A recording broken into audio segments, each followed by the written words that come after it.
Hello students, welcome to my channel Medical with Nursing Officer and today's topic is amoebiasis. So topic को start करने से पहले thank you so much for subscribing my channel and we have completed till 1500 subscribers. So thank you so much for that and yeah, start करते हैं अपना topic. So first of all we will see definition. So what is the definition? So amoebiasis is an infection caused by protozoa entamoeba histolytica. ठीक है, इसको इसलिए name ऐसा दिया गया because of its lytic action. ठीक है, क्योंकि ये टिश्यूज़ को इन्वॉल्व कर लेता है और लाइसिस का वहाँ पे एक्शन होता है, उसकी वजह से इसको हिस्टोलाइटिका बोला जाता है. एंटामाइबा हिस्टोलाइटिका एक प्रोटोजोआ है जो कि इन्फेक्शन कॉज करता है. सो कॉजेज़ की बात करें तो 3 डिस्टिंक्ट स्टेजेस में ये होता है. फर्स्ट ऑफ ऑल तो आपको नेम पता है प्रोटोजोआ का. देन इसकी स्टेजेस क्या है कि trophozoite stage, then pre cyst stage, then cyst stage. ठीक है, जो अमेबिक सिस्ट होते हैं ये इन्फेक्टिंग स्टेज होती है. ठीक है, और ये स्टूल में ही जो फीकल होता है, फीकल मटेरियल उसमें मिलता है, that is cyst stage. First is trophozoite stage, then pre cyst stage, then cyst stage. Cyst stage is last stage जो कि इन्फेक्टेड पर्सन के फीकल में मिलता है और जहाँ से ये फिर ट्रांसफ़र होना स्टार्ट होता है. मतलब ये डिजीज़ जो है औरों को होनी स्टार्ट होती है. ठीक है, so this is trophozoite stage and this is cyst. Source of infection की बात करें तो ह्यूमन से इसके सोर्स जैसे कि मैंने आपको बताया. ठीक है, and it is reproduced in the colon of infected individual and passes in the faeces, जो कि हम अभी पढ़ चुके हैं. नेक्स्ट हम बात करें मोड ऑफ इन्फेक्शन. तो मोड ऑफ इन्फेक्शन क्या होगा कि फीकल ओरल रूट होगा. ठीक है, थ्रू इंजेक्शन, अगर कोई इंजेस्ट कर ले उस मटेरियल को, कंटामिनेटेड मटेरियल को जो कि ह्यूमन के फीसेस से कंटामिनेटेड हुआ हो. ठीक है, तो उस केसेस में ये हो सकता है. अगर आप इसका इंक्यूबेशन पीरियड देखें तो इसका जो इंक्यूबेशन पीरियड होता है वो आपका कितना होगा, 8 to 10 डेज होगा. ठीक है, इंक्यूबेशन पीरियड इसका 8 to 10 डेज होता है. नेक्स्ट हम बात करते हैं पैथोजेनेसिस की. सो पैथोजेनेसिस में देखिए, जैसे कि मैंने आपको बताया इंजेक्शन से होता है ये. तो फर्स्ट ऑफ ऑल अगर किसी ने इंजेस्ट कर लिया है, मीन्स अगर कोई भी ऐसा कंटामिनेटेड वाटर, कंटामिनेटेड फूड खा लिया है जो कि इस प्रोटोजोआ के से इन्फेक्टेड था, सिस्ट उसमें प्रेजेंट थे, तो वो क्या होगा कि स्टमक में चले जाएंगे सिस्ट जो थे. अब pass to colon because they are resist to gastric acid. अब क्या होता है हमारे स्टमक में गैस्ट्रिक एसिड होता है, गैस्ट्रिक जूस होता है, लेकिन जो ये प्रोटोजोआ है ये तो रेजिस्ट है गैस्ट्रिक एसिड के, तो ये वहाँ पर मरता भी नहीं है, है ना. तो अगर ये वहाँ पर मरता नहीं है, ख़त्म नहीं होता है, तो ये क्या होगा, आपके स्टमक के बाद आपका इंटेस्टाइन शुरू हो जाता है, कोलोन शुरू हो जाते हैं, तो ये वहाँ चला जाएगा. देन अमेबिक सिस्ट वहाँ पे क्या होगा, कोलोनाइज होना स्टार्ट करेगा और उसके बाद ट्रोफोजोइट्स को रिलीज़ करेगा. ट्रोफोजोइट्स क्या था, अगर आपको याद हो तो हमने अभी यहाँ पर फर्स्ट स्टेज में देखा था, ये फर्स्ट स्टेज होती है इसकी. देन सिस्ट क्या कर रहा है, ट्रोफोजोइट रिलीज करना स्टार्ट कर रहा है. ठीक है, देन ट्रोफोजोइट रिलीजेस इन स्टूल बाय इन्फेक्टेड पर्सन. अब जो ट्रोफोजोइट्स हैं इन्फेक्टेड पर्सन के स्टूल के थ्रू जो है कि बाहर आ रहे हैं. देन क्या हो रहा है कि देखिए ये हो गया. अब दे में colonize any part of large intestine but most frequently in cecum and ascending colon. ठीक है, यूजिंग अमेबिक कोलाइटिस. ये क्या करते हैं, कोलोनाइज होना स्टार्ट कर देते हैं सीकम में या फिर असेंडिंग कॉलन में. देन वहाँ पर क्या हो जाएगा, कोलाइटिस करना स्टार्ट कर देते हैं. कोलाइटिस मीन्स कोलोन का इन्फ्लामेशन. आइटिस वर्ड यूज हो रहा है जहाँ पे, that is inflammation. Next trophozoite जो है अटैच हो जाते हैं कोलोनिक एपिथेलियल सेल वॉल पर और उसको इन्वेट करना स्टार्ट करते हैं. ठीक है, एपिथेलियल आपको पता है एपिथेलियल सेल्स होती हैं, तो वहाँ पर अटैच हो जाते हैं और उसको इन्वेट करना स्टार्ट करते हैं और एक वहाँ पर फ्लास्क शेप्ड का अल्सर बना लेते हैं. फ्लास्क शेप्ड ये होता है इस तरीके से. ठीक है, इस तरीके के शेप को फ्लास्क शेप्ड बोला जाता है. सो फ्लास्क शेप का ये अल्सर वहाँ पे फॉर्म कर लेते हैं. देखिए तो यहाँ पर ये आपके एपिथेलियल सेल्स है, एपिथेलियल सेल से वो इन्वेट करके वहाँ पे इस तरीके का एक अल्सर फॉर्म करना स्टार्ट कर देते हैं, that is a flask shaped ulcer. ठीक है। ट्रोफोजोइट अब क्या करते हैं कि अल्सर तो बनाते ही हैं, साथ में ये पेनिट्रेट करते हैं आपके ब्लड वेसल्स को और आपके लीवर तक पहुंच जाते हैं। ठीक है, ब्लड वेसल्स को पेनिट्रेट करके उसके अंदर जाते हैं और सर्कुलेशन के थ्रू आपके लीवर तक ये पहुंच जाते हैं। देखिए क्या है कि एक बार हम उसको रीड कर लेते हैं। ऑन इंजेक्शन हिस्टोलाइटिक का क्या कहता है, ट्रांसफ़र होता है स्टमक में, और क्योंकि वो गैस्ट्रिक एसिड से तो रेजिस्ट है, तो इसीलिए रेजिस्ट होने की वजह से वो कोलोन तक चला जाता है। अब जो अमीबिक सिस्ट है वहाँ पर कोलोनाइज होना स्टार्ट करता है, एपिथेलियल जो वहाँ पे हमारी सेल्स हैं वहाँ पर जो है कोलोनाइज होना स्टार्ट करता है और ट्रोफोजोइट को रिलीज़ करता है। ट्रोफोजोइट रिलीज़ होते हैं।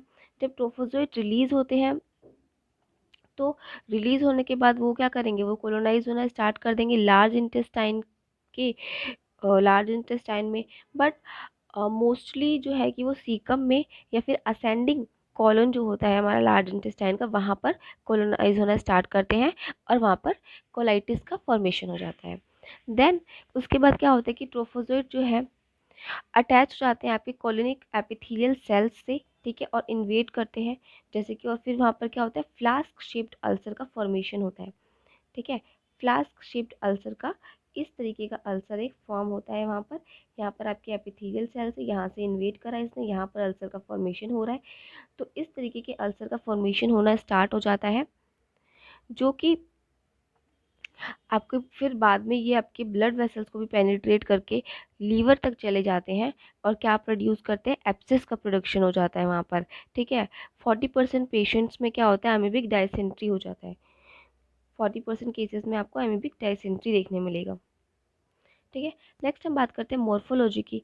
मॉर्फोलॉजी में क्या है कि कॉज इंटेस्टाइनल और एक्स्ट्रा इंटेस्टाइनल डिजीजेस। ठीक है, ये आपका एक तो दो तरीके की डिजीज कॉज करते हैं, एक्स्ट्रा इंटेस्टाइनल भी और इंट्रा इंटेस्टाइनल भी। ठीक है, इंटेस्टाइनल एंड एक्स्ट्रा इंटेस्टाइनल। तो इंटेस्टाइनल के अंदर तो ये ब्लड डायसेंट्री कॉज करते हैं, एक्स्ट्रा इंटेस्टाइनल में अमीबिक लीवर एब्सेस कॉज करते हैं। ठीक है,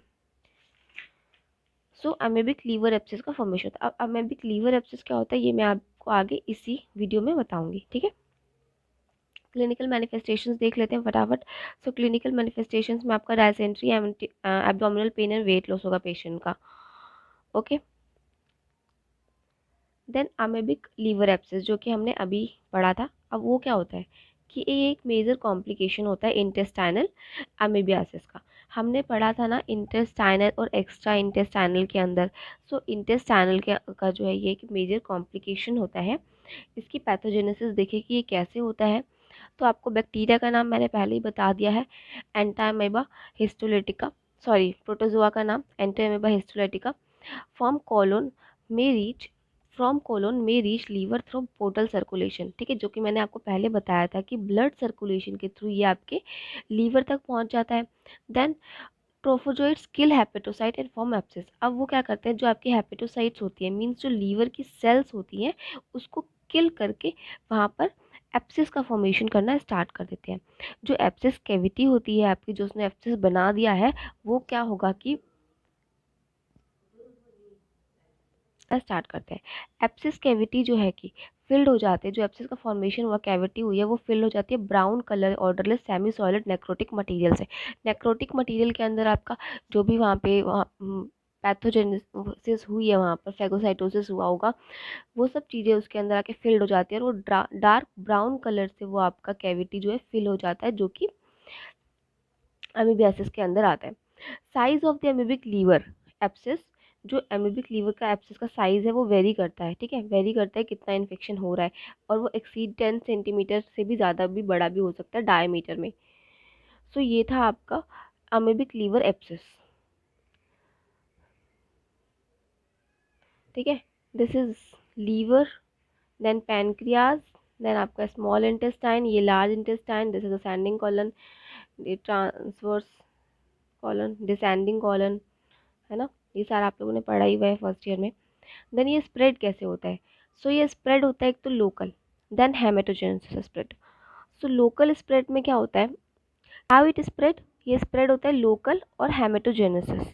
लोकल के अंदर क्या होगा कि इट में expand and rupture through the capsule of the liver and it में directly spread into the peritoneum, diaphragm, portal cavity, lungs and pericardium. ये आपका डायरेक्टली जो है कि स्प्रेड हो सकता है कहाँ कहाँ पर, पेरिकार्डियम, ठीक है, लंग्स में, देन जो आपकी प्लूरल कैविटी होती है, ठीक है, प्लूरल कैविटी के अंदर एक्सपेंड होते हैं। देन आपका ये हेमेटोजेनस स्प्रेड कैसे होगा, ये आपको पता है कि ब्लड के थ्रू होगा, ये रेयरली होता है बट स्प्रेड हो सकता है, ठीक है। तो ये आपका हो सकता है ब्रेन में और आपके किडनीज में, ठीक है, और वहाँ पर फिर लेजेंस का प्रोडक्शन हो जाएगा, लेजेंस फॉर्म हो जाएंगे। इसके क्लिनिकल मैनिफेस्टेशंस क्या क्या होंगे, एक तो राइट अपर क्वाड्रेंट में पेन होगा, लो ग्रेड फीवर होगा, वेट लॉस होगा, और इसके साथ और चीज़ें भी हो सकती हैं जैसे फटीग होना, एब्डोमिनल पेन होना, ये सब चीज़ें इसके साथ हो सकती है, nausea, vomiting, that are all. So आपका पेन राइट अपर क्वाड्रेंट में हो रहा है, राइट अपर क्वाड्रेंट इधर होता है, this is your right upper quadrant. जो आपका एब्डोमिनल स्ट्रक्चर होता है ना, उसको हम 9 क्वाड्रेंट में डिवाइड करते हैं। सो 9 क्वाड्रेंट के अंदर ये डायग्राम आप याद कर लो, there is right hypochondrium, left hypochondrium, बीच में आपका होता है epigastric region, then right flank, left flank, बीच में अम्बिलिकल रीजन, देन नीचे राइट इलियक फोसा होता है ग्रोइन एरिया में, ठीक है, लेफ्ट तरफ लेफ्ट इलियक फोसा, देन बीच में होता है आपका हाइपोगेस्ट्रिक रीजन, ठीक है। ये 9 क्वाड्रेंट आपको याद होने चाहिए। So this is all about amoebiasis. I hope आपको समझ आया होगा, नहीं समझ आया तो प्लीज़ कमेंट करिए, और समझ आया तो लाइक करिए, चैनल को सब्सक्राइब कीजिए। Thank you for watching, and क्या, don't forget to share and subscribe to my channel. Thank you.